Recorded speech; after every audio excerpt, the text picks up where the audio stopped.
और इन सभी खबरों पर बात करने के लिए हमारे संवाददाता नितेंद्र सिंह हमारे साथ जुड़ गए हैं। नितेंद्र, अगर सबसे पहले वैक्सीनेशन की ही बात करें तो लगातार जब से 18 वर्ष से ऊपर के सभी लोगों को मुफ्त वैक्सीनेशन की शुरुआत हुई है, उसके बाद से लगातार लोग सामने आ रहे हैं और ये आंकड़ा नए स्तर पार करता जा रहा है। और यही नहीं बल्कि हम देख रहे हैं कि कई राज्यों में कई स्थानों पर नए नए तरीके अपनाए जा रहे हैं ताकि ज्यादा से ज्यादा लोग सामने आए और इस मौके पर वैक्सीनेशन लें। जी बिल्कुल तेजिंदर, देखिए कि जो 21 जून से शुरू हुआ, सबसे पहले तो वो पहले दिन ही करीब करीब 88 लाख लोगों को वैक्सीन लगा। उसके बाद कल दूसरा दिन था, दूसरे दिन में भी करीब 50 लाख से अधिक लोगों को वैक्सीन लगा। तो ये नित्य नए जो आंकड़े हैं वो बढ़ रहे हैं वैक्सीनेशन के। खास तौर पे ये भी आंकड़ा देखा गया कल स्वास्थ्य मंत्रालय की तरफ से कि ग्रामीण इलाकों में ज्यादा वैक्सीन लगा, करीब करीब 60% के आसपास ग्रामीण इलाकों में वैक्सीन लगा। तो बोला जा रहा था कि कई सारे लोगों में हिचक है ग्रामीण इलाकों में, तो वो जो कल आंकड़े आए उससे तो ये स्पष्ट हुआ कि उतनी हिचक नहीं है जितना कहा जा रहा है, और लोग जागरूक हैं, सतर्क हैं, वैक्सीन लेने को लेकर के उत्सुक भी हैं वैक्सीन को लेने के लेकर के। तो इसीलिए अलग अलग हिस्सों में, जैसा कि जोधपुर की रिपोर्ट में दिखाया गया कि वहां पे अलग तरीके के तरीका अपनाया जा रहा है। साथ ही साथ बाकी देश के दूसरे हिस्सों में भी, अलग अलग राज्यों में, छोटे छोटे शहरों में भी आकर्षक तरीके से कोशिश की जा रही है कि किसी तरीके से लोगों को बुलाया जाए। कोई गिफ्ट दे रहा है।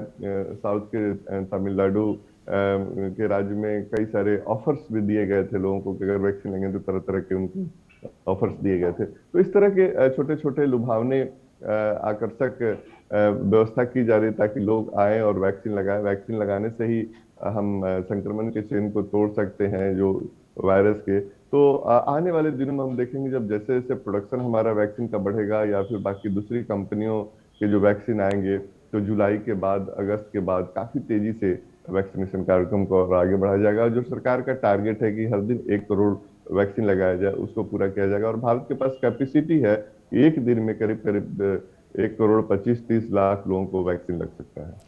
और नितेंद्र, कल स्वास्थ्य मंत्रालय ने एक प्रेस कॉन्फ्रेंस में डेल्टा प्लस वेरिएंट को लेकर चिंताएं जताई हैं। इसके बारे में थोड़ा हमारे दर्शकों को बताइए कि क्यों इसे ज्यादा चिंताजनक माना जा रहा है और इसकी रोकथाम के लिए किस तरह की कोशिशें की जा रही हैं।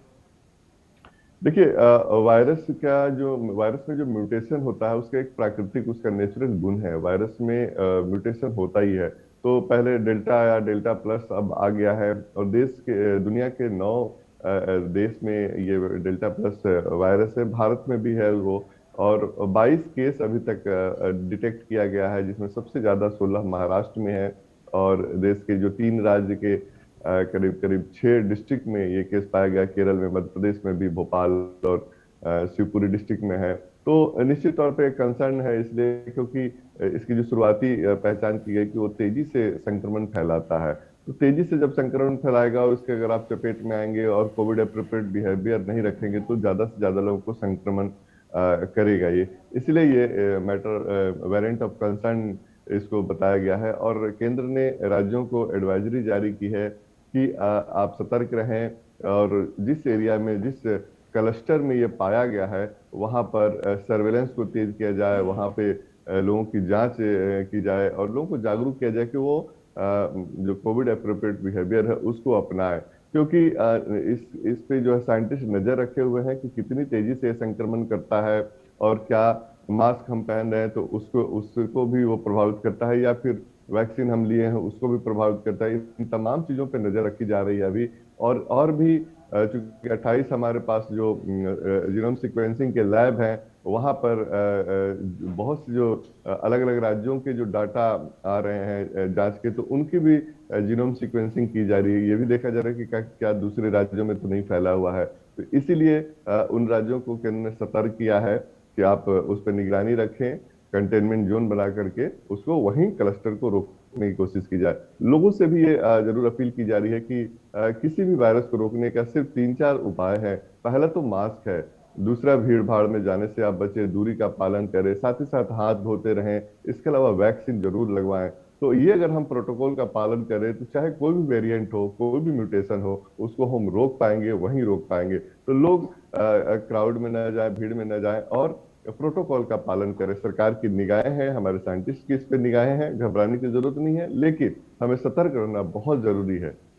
जी हम बिल्कुल अपना ध्यान रखना और खुद को सुरक्षित रखना बेहद अहम है। सरकार की निगाहें इस पर हैं और बिल्कुल निगाहें आज एक और चीज़ पर भी रहेंगी। नितेंद्र, WHO में क्या फैसला आता है कोवैक्सीन को लेकर, वैक्सीन पासपोर्ट के तौर पर उसका इस्तेमाल किया जा सकता है या नहीं, इस पर भी आज नजरें रहेंगी। जी बिल्कुल, आज बहुत अहम बैठक है WHO में कोवैक्सीन को लेकर के, क्योंकि जो उसकी फेज 3 का डाटा है उस पे चर्चा होगी, उसका एनालिसिस किया जाएगा। क्योंकि हम देख रहे थे कि वीकेंड में ही पिछले सप्ताह ही भारत में जो एक्सपर्ट कमेटी है, सब्जेक्ट एक्सपर्ट कमेटी, वहां पर ये डाटा सबमिट किया गया था और वहां ये पाया गया कि जो फेज 3 के ट्रायल में 77.8%, करीब करीब 78% इसकी इफिकेसी पाई गई है। और कल सब्जेक्ट एक्सपर्ट कमेटी की बैठक थी drug controller general of India के ऑफिस में, तो वहां पर जो एक्सपर्ट थे वो सेटिस्फाइड है इनके डाटा को लेकर के और उनमें सहमति है और उन्होंने रिकमेंड कर दिया है drug controller general of India को। तो उनके पास ये मैटर है, 1-2 दिन में वो इस पे अपनी सहमति देंगे और व्यापक खुलासा होगा। 78% इफिकेसी अच्छा माना जाता है किसी भी वैक्सीन के लिए और यही डाटा WHO में पेश किया गया है और वो बैठक आज अहम है। देखते हैं कि शाम तक क्या WHO इस पे अपना रुख अपनाता है। लेकिन हम उम्मीद, जो हमारे सोर्सेज है उन्होंने ये कहा है कि 1-2 बैठक और होगी WHO की, उसके बाद इस पे फैसला होगा। क्योंकि जितनी भी 90% से अधिक उन्होंने फेज 1, फेज 2, फेज 3 का डाटा सबमिट किया हुआ है भारत बायोटेक ने। और आने वाले दिनों में हम उम्मीद ये करते हैं अगस्त तक, जुलाई अगस्त तक की अप्रूवल मिल जाएगा और WHO की लिस्ट में कोवैक्सीन भी शामिल होगा, ताकि जिस तरीके से वैक्सीन पासपोर्ट का जिक्र हो रहा है कि अगर कोई कोवैक्सीन लगाता है, अगर वो विदेश जाना चाहता है तो उस वैक्सीन को भी मान्यता मिलेगी। तो इस दिशा में काम चल रहा है और आज एक बहुत ही अहम बैठक है।